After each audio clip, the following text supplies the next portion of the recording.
Greetings, everyone. Well, probably not much surprise what we'll be talking about today, but let's head on over to the secret chest anyway and see what lies within. Okay, let's see what we've got here. Oh, well, of course, I should have known. If you're going to watch the Alien movies, you got to watch this. We have Prometheus. Now, at the time of this recording, Alien Covenant isn't out yet, so this is where our alien journey ends, alas. It ends at the beginning. Now playing. Yes, Prometheus. Well, there definitely seems to be some mixed feelings regarding this one. Seems like I've been saying that a lot lately. Ever since, pretty much all of the Alien movies, there seems to be pretty mixed feelings about them. But this one in particular really seems to divide people. And, maybe I can help to clarify things a little bit for you. Because I think a lot of the complaints that I've been seeing are simply from people not quite getting what's going on in this movie. This is a challenging film as far as what it expects the viewer to be able to pick up on and understand. It doesn't necessarily spoon feed it all to you or spell it all out, but all the clues are there. You just got to pay attention. So let's talk about it today on the Multimedia Chronicles.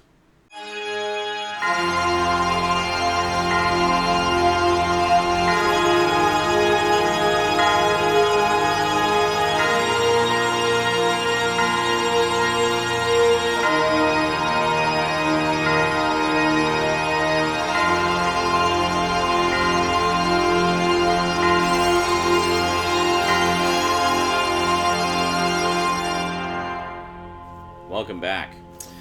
So, to start off with, boy, there's so much to go into with this one. This might be a longer one, I don't know. We'll try to keep it as tight as possible. Prometheus.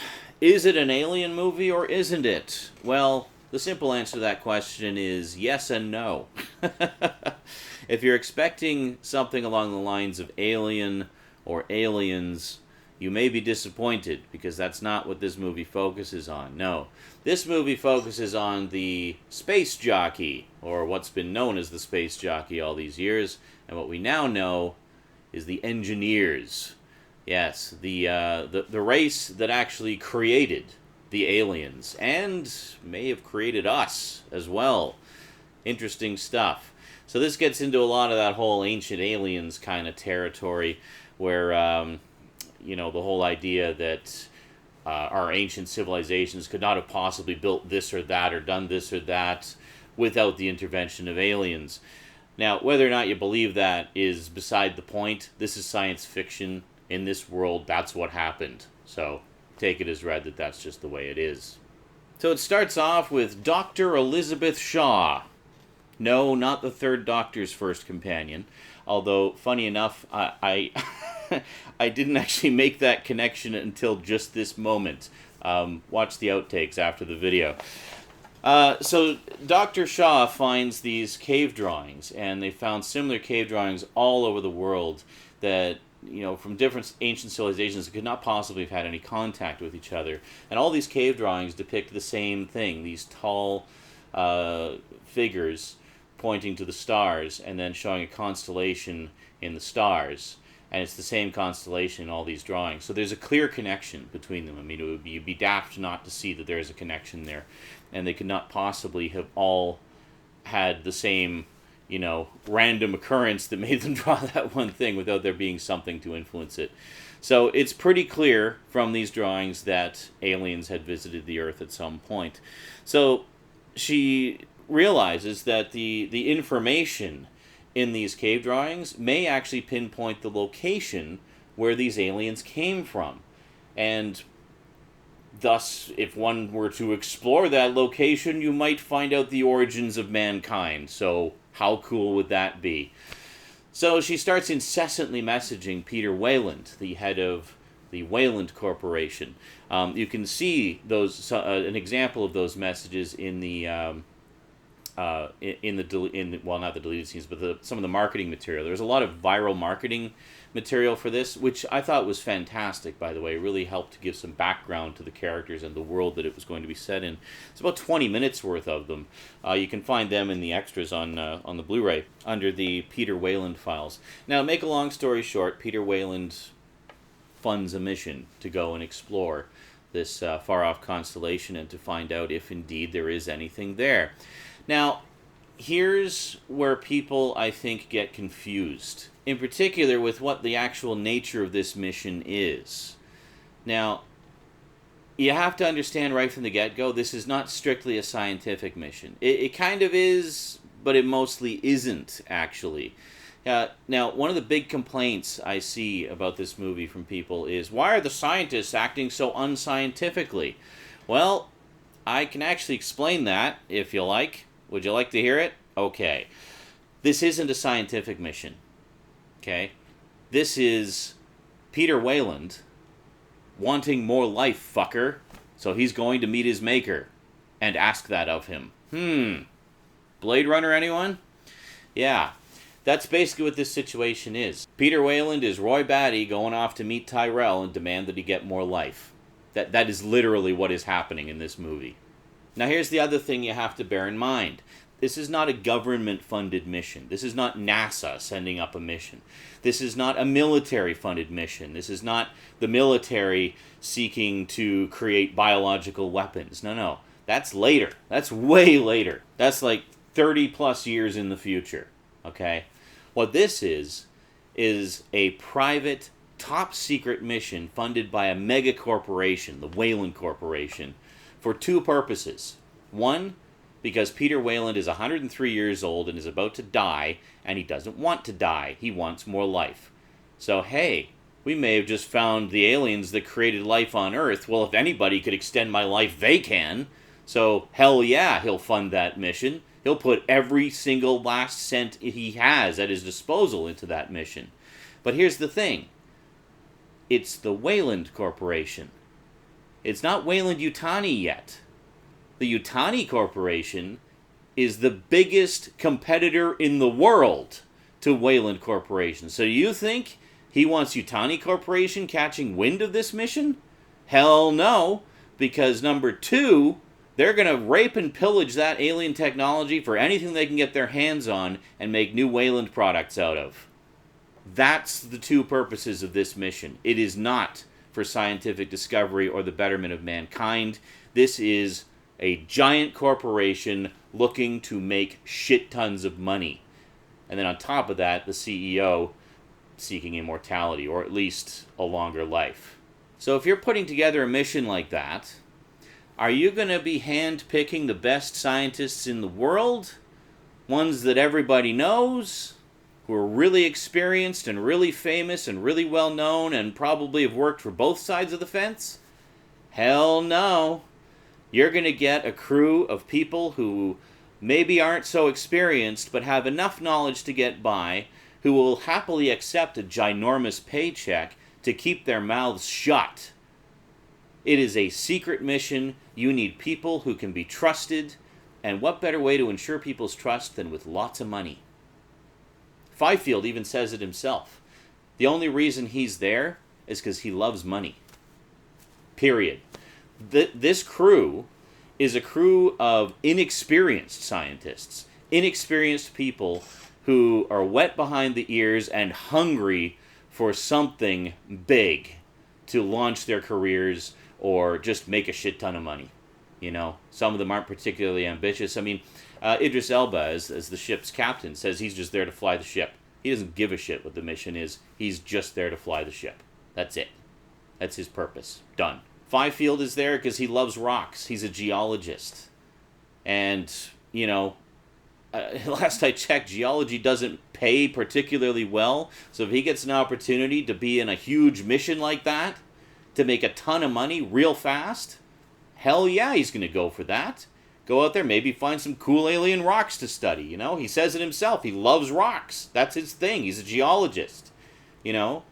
I mean, he doesn't look like the typical lab coat wearing geologist you might expect. He looks like some guy you'd find in a mosh pit at a gothic industrial club, but still, he loves rocks. It's his passion. That's what he's there for. So he's there to find some alien rocks to check out and study and to get a big paycheck. And the same can be said for pretty much every single member of the crew, which is why when they're woken up from hypersleep, did you happen to notice none of them had any idea why they were there? That's as secret as a secret mission gets. There's only basically 2 people, well, 3, who knew why they were there. Peter Weyland himself, who the rest of the crew doesn't even know is there through most of the movie. David, of course, who was only there for one purpose and one purpose only, and that is to serve Peter Weyland and his interests. The rest of the crew can go to hell as far as he's concerned. And Dr. Shaw. She's there to meet the aliens and discover the origins of mankind. She's probably the only person there who is actually there for the betterment of science. She thinks it's a scientific mission. She was fooled. And apparently, a lot of the viewers were fooled too. This is not a scientific mission. You have to get out of that mindset, because you're falling for the same ruse that the characters in the movie fell for. Now, getting down to some specific points that I see people having bones of contention with. Allow me to clarify all of them. In no particular order, there's the surgery machine in Vickers' office, which Dr. Shaw later uses to perform the cesarean to take the alien embryo out of her. It's configured for male patients only. Well, why would it be configured for male patients only when it's in Vickers' room? Well, it's simple. It's not there for Vickers. It's there for Peter Weyland. It is a huge, expensive piece of... They set all this up. They tell you in, like, paint by numbers, practically. It's a big, expensive piece of machinery. Don't touch it. Why don't touch it? Because it's not for the crew. It's for Peter Weyland. Why is it configured for male only? Because it's for Peter Weyland. That's it. It's not for any of the crew. The rest of the crew are expendable as far as he's concerned. They're just there to check out the alien stuff and assess if any of it is of any use. The one who's there to do the real investigation is David. But we'll get to David in a minute. Let's talk about geologist guy and wet behind the ears, really eager scientist guy. So we got Fifield and Milburn. So Fifield is the geologist. He's got the map sphere things, which basically just fly around and map the whole area, which is really cool. I really like that idea, by the way. Like, how handy would that have been in a Dungeons and Dragons game, you know? And then you got Milburn, who's basically a biologist. You get the impression pretty quickly he's not very experienced, and they kind of pair off and they go off together. They have I like the sort of fast friendship that is formed between them, especially since it starts off with Fifield being kind of antagonistic and saying, I'm not here to be your friend, I'm here to make money. But they fast become friends. They fast just kind of find their common ground and bond and kind of become buddy-buddy. And I like that. It's a fun little relationship between those two characters. A budding bromance. So two things with these two characters. First off, when the rest of the crew goes back to the ship, they stay back in the caves and they get lost. And people are like, well, the guy has just finished mapping the place. Why would the map guy get lost? I don't know if you noticed, but when the others went back to the ship, there was this massive static storm that kicked up out of nowhere. Most of them barely made it back. Fifield and Milburn were left behind. They couldn't get out of the caves. And if they did, they wouldn't have been able to get through the storm back to the ship anyway. But the key here is static storm. It was messing up their instruments like crazy. So yeah, if their instruments were working, you could probably just look at the thing and say, oh yeah, here's the you are here button, and we need to go over here. That's fine. But in case you didn't notice, they weren't looking at any instruments. Why? Because they weren't fucking working. That's why. So they're having to rely on just looking around. I mean, they'd been there for maybe an hour or two. They're relying on that electronic map. If that thing isn't working, hell yeah, they're going to get lost. And they might say, oh, no, it was still working because they still had the map on the ship. Yeah, on the ship, after it had been transmitted and downloaded to the ship. They're not looking at a live feed of that. That is there. It's like when you download a file rather than streaming it on like a video file, rather than streaming it on the internet. You're looking at your local file. You're not looking at the live streaming version. Okay? That's what that is. They have a local file of the layout of the caves. While they've got the live transmission, they can see where everybody is. But did you happen to notice they couldn't see them on the map while the static storm was going? There you go. That's why they got lost. The other complaint I see about Milburn is the supposed inconsistency of his character, where it's like, oh, he was all afraid of the dead body, but then when the penis worm creature showed up, he was all like trying to touch it and stuff, and he wasn't scared. That was an inconsistency of character. No, it wasn't. How is that inconsistent? How is being afraid of a dead body but being excited about discovering a new life form inconsistent? Maybe he's afraid of death. Maybe he's afraid of dead things. A lot of people are. But I see a lot of comparisons, like his reaction to the worm creature. I see a lot of comparisons to Steve Irwin, the crocodile hunter. How Steve Irwin is kind of famous for just being a little bit crazy when it came to dealing with incredibly dangerous animals. He would literally just basically walk up to them, hold out his hand, and say hello. His whole philosophy seemed to be just make sure they don't bite you and you'll be fine. Well, that's basically what Milburn was doing. He was excited. He's inexperienced. He's excited. He's on an alien planet. He's like, oh my god, new life forms. Ah! He's just freaking out with excitement, possibly a little bit of fear of the unknown. Yeah, he doesn't know what it is. But, I mean, for all intents and purposes, when you first see it, it just looks like a snake. You know, it's got a clear head and a mouth. And his thing was obviously just make sure it doesn't bite you. There's actually a deleted scene where he sees another smaller worm swimming around in the goo, and he reaches in and he grabs it and puts it in a little container. And he's like, oh, a whole new life form. He's really excited. It's just excitement. Is he acting like a dumbass and being not cautious? Yes, absolutely. He should have been far more cautious than that. But, I mean, that only proves how inexperienced he was.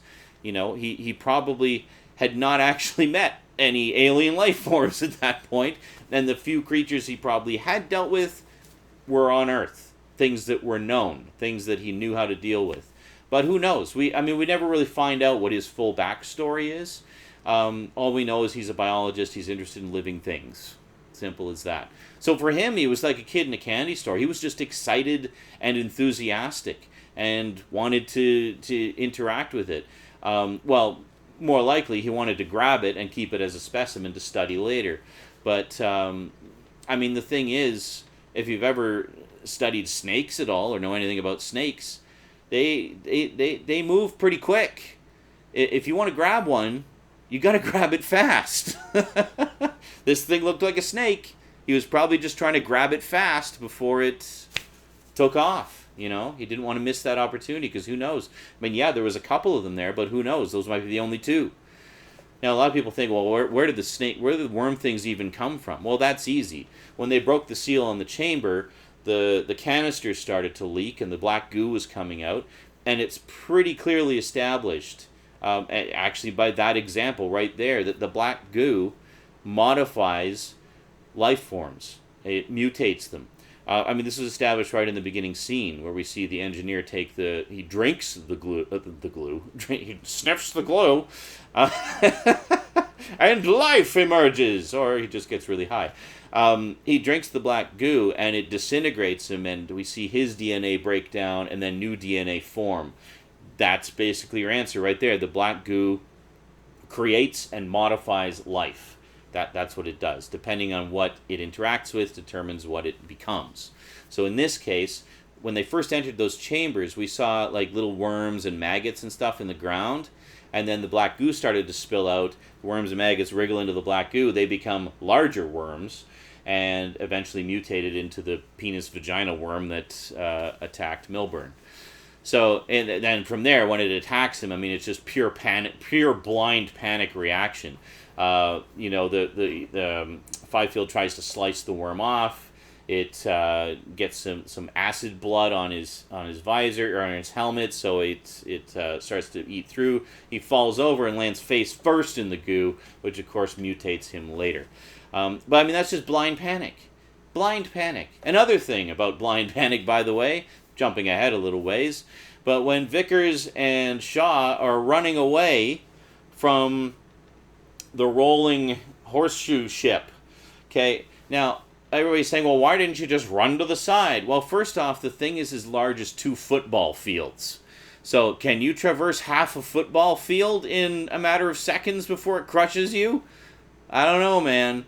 In watching it again, I was thinking, like, I'm wanting to see you run to the side, but at the same time, I'm thinking, would there be any point? Would you be able to run to the side maybe at an angle and get some distance that way? It's hard to say. Honestly, I don't know. I mean, it's hard to kind of determine the size. But, I mean, you have to understand, all they see is this thing coming at them. It's a blind panic run. They're not thinking. Obviously, we, sitting safe in our theater seats, are like, oh, just run to the side, you'll be fine. But if you're actually in that situation, you're not necessarily going to be thinking straight. So, yes, I defend Shaw's stupid decision to run into a direct line away from it. Yes, it was stupid, but we're all stupid when we're in a blind panic. So let's talk about David a little bit, shall we?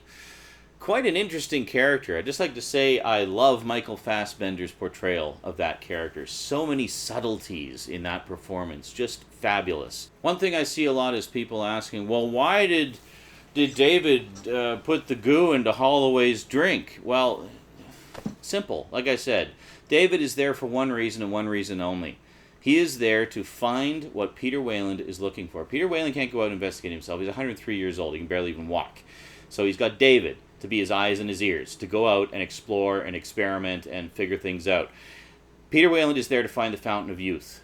David thinks, well, maybe this is it. Maybe it's this simple. You know, I mean, he's just analyzing based on what little information he has. But, I mean, to be fair, he gathers a hell of a lot more information about the engineers and what's going on there than anybody else does. I mean, he is in pure information gathering analytical mode the whole freaking time. And he is just absorbing information like a sponge. So when he brings the canister back and he extracts the thing from inside it and he's kind of checking it out. Now, of course, he's inorganic, so he's unaffected by it. So he can just kind of, touch it and examine it and, tactile contact with it and whatnot and not be affected by it because he's not organic. So that immediately establishes it only affects organic life forms. We've seen that in some of the secondary literature of Alien as well, where, for example, the aliens themselves tend not to bother androids. We saw it in Alien Isolation. We've seen it in the Aliens comics. The only time it ever bothered an android was at the end of Aliens, where it ripped poor Bishop in half. Alas, poor Bishop. So anyway, the scene almost immediately prior to that, he meets with Peter Weyland. I think it's the first time we discover that Peter Weyland's actually on the ship. And Weyland tells him to try harder. So he does. Tries harder. Gets a little more bold and brazen with his experiments. It's like, well, okay. Why does he choose Holloway? Well, I think the answer to that's pretty simple. He's the least important member of the crew. So what better person to run a quick experiment on?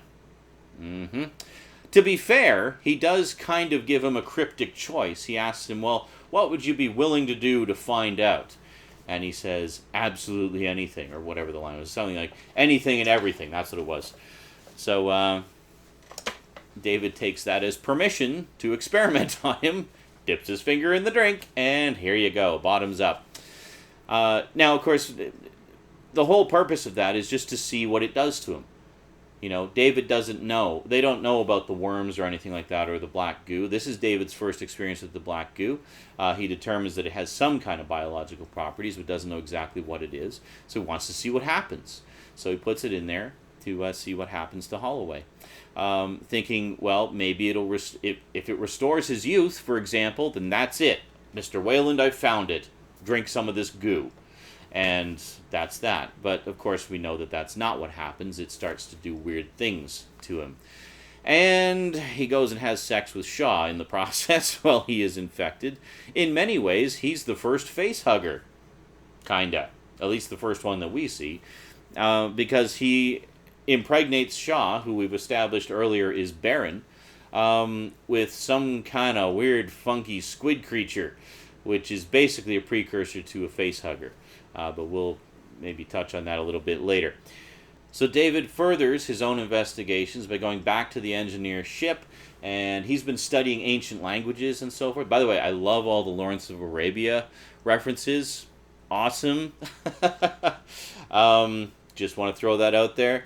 So he's been studying ancient languages and such while everybody else is in hypersleep. So by kind of piecing all of this information together, all these ancient languages, he's able to kind of suss out how the engineer's language works, and which buttons to push to open doors and things like that. And you notice that he's doing things. It's very similar to Ash, where Ash would just kind of do things that go against what the humans were telling him to do. So, for example, when they open the door to the chamber with all the canisters and the big head and everything in it, Shaw's like, wait a minute, we got to make sure, we don't know what's on the other side. And he's like, too late. He's just not even giving her the time of day. He's like, this is a movie of facades, of deception. David is under the guise of being there as a part of the crew to help the crew, but he's not. He really is not. He is there to help Peter Weyland, and that's it. That is his sole function, is to help Peter Weyland. That is what he's there for. It isn't until Peter Weyland dies that he seeks out a new function. In this case, well, I guess I'll help Shaw now because she's the only survivor, and I need some kind of human to, work with. But he goes back to the engineer ship and, again, figures out their language, finds the sleeping chambers, or like the hypersleep chambers for the engineers, discovers that one of them is still alive. But then in addition to that, he also figures out their navigation system, sees the playback of when they were planning to go to Earth, and then things went south. And then figures out how that whole room works, essentially. So he brings that information back to Peter Weyland. Doesn't bring it back to the crew right away. Brings it back to him first. The thing that I find interesting about David is that he's similar to yet different from Ash. Whereas Ash was there as a representative of the company to retrieve an alien specimen and everything else. He found the crew irritating. Like, he would have been perfectly happy just to be there by himself, I think, running the whole show himself. But obviously they needed the crew to, run the different functions of the ship and to go out and, investigate and whatnot. But with David, it's very similar. Yet the difference is he's just so damn likable. He's just such a nice guy. Like, he's just following orders, essentially. He's just following orders. Therefore, he cannot be blamed for his actions. Yes. A little, what was it? Schultz? Sergeant Schultz? Anyway, he's just so darn likable, and it's like, it's, I don't know how to put it. It's like, it doesn't seem as sinister as what Ash was doing, yet there is an ulterior motive there that's present the whole time and becomes apparent over the course of the movie as you see his actions. It's not just him being, acting blindly. There is purpose to everything that he does. And that's, I think, what people don't realize about this movie, is that there is a purpose to everything that happens in this movie. I see people slagging off the final scene with the deacon xenomorph bursting out of the body of the engineer, saying, oh, that was just a bit of fan service because people were complaining there wasn't enough aliens in it. What do you mean people were complaining there wasn't enough aliens? The movie wasn't out yet. How could people be complaining about it? And actually, if you get this version, this edition of Prometheus, this is the Blu-ray 3D version. It includes the 2D version as well. But even if you don't have a 3D Blu-ray player or a 3D TV, the reason to get this specific edition is because it has a 3-hour, 40-minute-long documentary all about the making of the movie. Yeah. When you watch that, it will become abundantly clear that there is not a single frame of this movie that was not planned well in advance. Absolutely everything in this movie happens for a reason, for a purpose. And that's what bugs me when people slag off this movie and say, oh, it was crappy, it was poorly written and poorly directed, and Ridley's losing his mind, and blah, blah, blah. Like, no, I'm sorry. I'm not trying to sound like a pretentious fuck, but honestly, if you think that, you did not understand this movie. All right? I'm not being pretentious, but you seriously did not understand this movie if you honestly believe that. There is a lot to this movie that I think a lot of people just don't appreciate because it was, quite frankly, above a lot of the science fiction that we get. This was, much like the original Alien was essentially a big budget art film, so's this. You know? And like any art film, it challenges you. It challenges you to pay attention and to understand what's going on. Everything that we see going on the surface is not what's really going on. You know? I find it really, really helps if right from the get-go you understand what this mission is. People see it as a scientific mission. It isn't. It's a corporation looking to make money and extend the life of its CEO. You know, people think it's about aliens. It isn't. The aliens don't exist yet in this universe. What we have is the engineers and their biological experiments. Let's talk about that for a moment. So we know that the black goo in the canisters modifies DNA, okay? And we've seen what it does to different creatures under different circumstances. So try to follow me here. So we saw that the black goo turned the worms into penis vagina snakes. Okay? We saw that the original engineer at the beginning turned into the origins of life on Earth by basically consuming it and dumping his remains into the ocean and thus creating life. Now here's where things get interesting and a little bit complicated. There are hints throughout the movie that the xenomorphs do exist somewhere, that they have existed somewhere, that the engineers succeeded in creating them somewhere. Probably the ship that was found on LV-426, actually, because that was there for at least a couple thousand years, which means it predates what we're seeing in Prometheus. Because Prometheus is only about 30 years prior to the first Alien. When they go and discover the ship on LV-426, it's so old that the engineer that they find in the pilot seat there is fossilized. That's a long time that ship's been there, which says to me they've been running these experiments for a long time. But the biological process, okay? So first we have David infecting Holloway. Holloway has sex with Shaw and gets her pregnant. She extracts the, they call it the trilobite, the tentacle creature, which is basically like a face hugger. The face hugger latches itself onto the engineer. It grows to enormous size, first off, and then it attacks and impregnates the engineer. Then the engineer has the deacon xenomorph burst out of its chest, and there you go. So there's kind of that's what that biological process created. Okay, so we went from black goo ingested by a human, another human impregnating another that human impregnating another human, then that mix of biology of those of the black goo, the mutated human, the unmutated human becoming pregnant, creating the trilobite latching onto the engineer and then mixing with its DNA, and then that creating the deacon. See, you got to understand, like the whole life cycle of the alien is based on mixing DNA. Okay? Look at Alien 3. It mixed with a dog. And look what happened. We got this super fast, agile alien. You know? Look at the first two aliens. Just facehugger, human. We get the standard alien warrior. You know?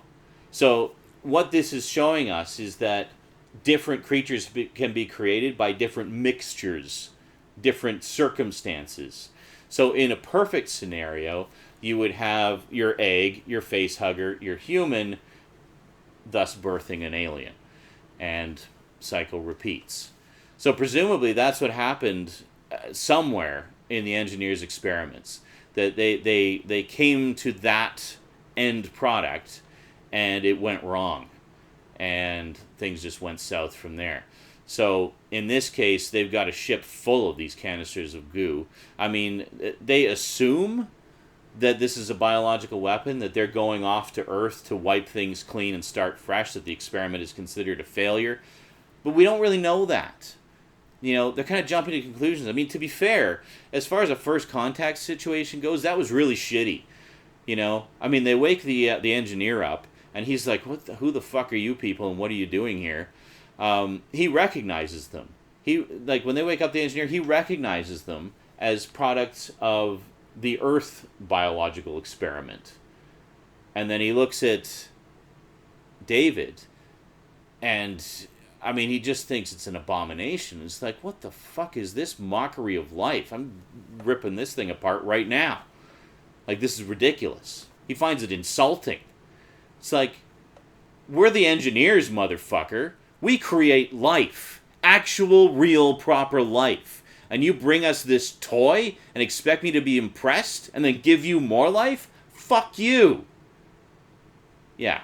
So the engineers are not too impressed with how their experiment has evolved. And, I mean, he was surprised, obviously. So, wow, you know, you came here. How did you find me? You know? But, I mean, if anything, he sees that as a threat. It's like, fuck, now the experiments are escaping the Petri dish. I better head to Earth right now and put a stop to that, you know. So he fires up the ship, and then, of course, well, we know where it goes from there. So, long and the short of it is, there is a lot of shit going on in this movie. And I think a lot of people just don't give it anywhere near enough credit. It is one that you absolutely have to see at least twice. Absolutely. If you've only seen it once, then you've missed something. I guarantee you've missed something. Because my first impressions of it when I first saw it was I thought it was good. I thought it was interesting. I had some issues similar to the issues that we've talked about in this video, but I knew I was missing something. So I was like, wait a minute, no. There's people who really love this movie. I know I'm missing something. Like, I'm not seeing something. And then, so watching it again, all these light bulbs went off. And I was like, oh, now I get it. Because when you go in the second time, you know where it ends up in the end. And when you know where it ends up in the end, you pick up on a lot of the little hints and clues along the way that you absolutely would miss the first time through. So, if you've only seen Prometheus once, I highly recommend giving it a second chance, because I think you will find it is a far more rewarding film than you may have realized at first. It is a challenge. It is a challenging film, and it makes me sad to see people write it off as just a piece of crap without even looking into it and actually trying to understand, rather than just saying, well, that didn't make sense, so it was crap. But actually trying to find out the reason. I mean, Ridley Scott is not an idiot. He's not a madman. You know, when you watch the making of documentary, you will see how meticulously planned everything was. And it makes perfect sense. Everything that happens in this movie happens for a reason. Well, I said it was going to be a long one, and I think it was. I can't see the timer, but I'm pretty sure we've been going for a while. So let's wrap it up, shall we? Prometheus. I love it. I'm actually really looking forward to Alien Covenant, which is basically Prometheus Part 2. Oh, that's the one other thing, actually. The one other thing that people seem to miss the point of. They thought that Prometheus was going to be the prequel to Alien, and that the end of it would link up perfectly with the first movie. Wrong. Prometheus was never, ever, ever intended to be a standalone movie. It was always intended to be Chapter 1 in another series of movies. A series of movies that would eventually link up with Alien, but not the first movie. The first movie is Chapter 1. So, are there unanswered questions? Absolutely yes. And there should be. There absolutely should be, and there are. That is not a bad thing. What that means is we have more stuff that can be answered in the second movie, and maybe the third movie, depending how many they decide to do. I don't know if they're just doing two or if they're doing it as a trilogy. I don't know. But for sure, we're getting a second one. So we'll see where that one goes. And I know that in the second one, it's already been announced that there will be facehuggers and xenomorphs, or rather they're called neomorphs. It's a little bit different. So we'll see where that goes. I personally can't wait. And this time, I'm going to make sure I go to see it in the theater. I don't know why I didn't go to see Prometheus in the theater. Seriously, I didn't. I did not see it in the theater. I don't know if I mentioned that before. I didn't see it until the Blu-ray came out. And I've been kicking myself ever since. I don't know why I didn't go. I really don't know. I should have. Maybe I was broke that summer. I don't know. Whatever. Anyway, that's it for this one. And that's definitely it for the Alien series, actually, until now. I do have a couple more Alien-related videos that are coming very shortly, so keep an eye out for that. Don't know if I'm going to get to them before Halloween, but we'll see what we can do. I should pick a chocolate bar. Chocolate bar! Chocolate bar! Let's go with... oh, here we go. We'll go with a Crispy Crunch. And the reason we'll go with a Crispy Crunch is because Crispy Crunch... We just break it in half here. Crispy Crunch is multi-layered. It has a layer of chocolate, a layer of crunchy caramel, and then peanut butter in the middle. Just like this movie. I do love me some Crispy Crunch. Big thanks to my Patreon sponsors, especially Kyle Pellegrin, my highest level sponsor. Really appreciate the support, dude. And everybody else who supports me on Patreon. And thank you for watching. I really appreciate that too. Alrighty. So we'll see you next time. Until then, thanks for watching, and sayonara.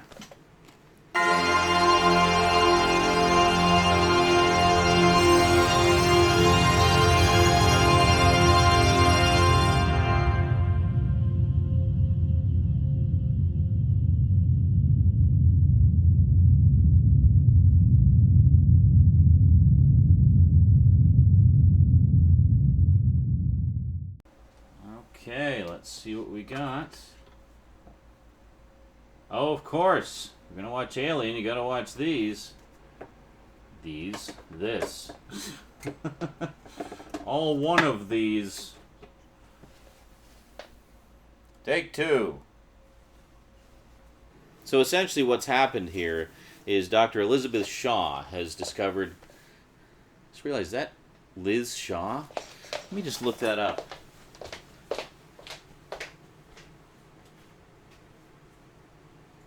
Is it actually Elizabeth Shaw? Did I not make that connection until this second? Holy shit, it is.